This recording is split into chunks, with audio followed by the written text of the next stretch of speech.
Hey everyone, it's Floater here, and I am here doing my weekly setup, which is going to be a little bit differently this time around because I am doing true dailies this week. So for Monday the 24th through the 30th of December, I will be doing these true daily pages and then doing a few little designs on each one and then doing my weekly or my monthly review at the end.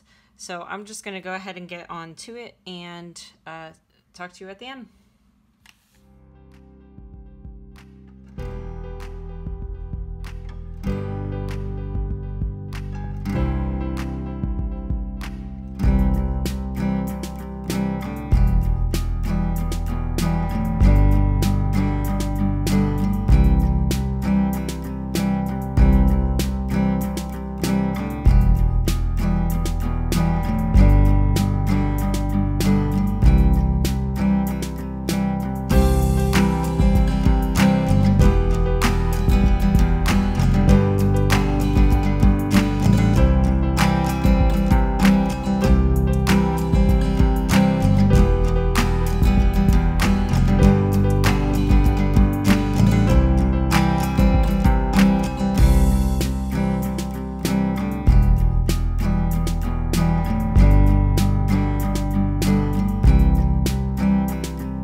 All right, so that was a lot of work.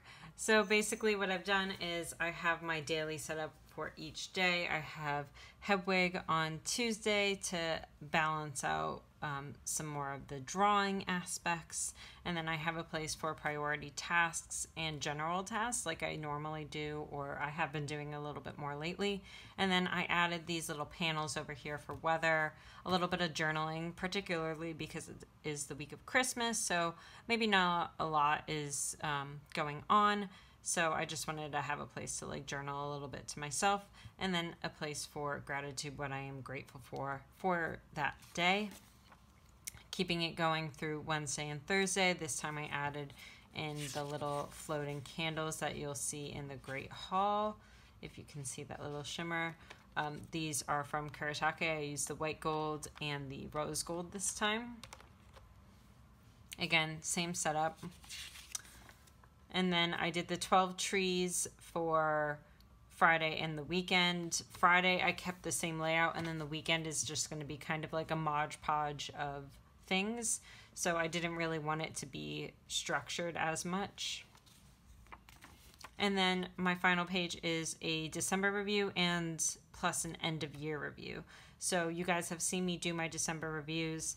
This little picture is the Weasley twins, Fred and George, bewitching snowballs to throw at Professor Quirrell. And if you guys aren't Harry Potter fans, you may not know that Professor Quirrell had Lord Voldemort on the back of his head hiding under a turban. In the first book, Fred and George are bewitching snowballs to hit the back of the turban. So I wanted to make sure that I include that, and I put them on a little snowy mound there. So if you guys haven't seen my December review, I have my numbers at the start of the month for social media. I'll put the ones at the end of the month, and then I'll calculate the difference between the start and end. And I'm going to do the same thing for the end of year review. I'm going to put the start of the year, 2018, not the start of this bullet journal, but January 2018 in this column, what I ended up with on December 31st, and then the difference. And then I left a little space if I wanted to journal in here a little bit. I also have space going forward on the next page if I really want to break it down a little bit more. And then as a bonus, here is my 19 before 19. I have started filling out things that I've done, things that I haven't done for my 19 before 2019. I've only done about half, so that's not great, but at least it's something. So I will continue to try to finish this before the end of the year. I won't be doing all of them. We're not getting a puppy this year, unfortunately, but one day we will get our puppy. So until next time, I will see you on Friday with a full flip through of my 2018. So the first book and this bullet journal, and I'll just have it very chillaxed, a little bit of music while I'm flipping through all the pages. So I hope you guys like this video, and I will see you on Friday. Bye everyone.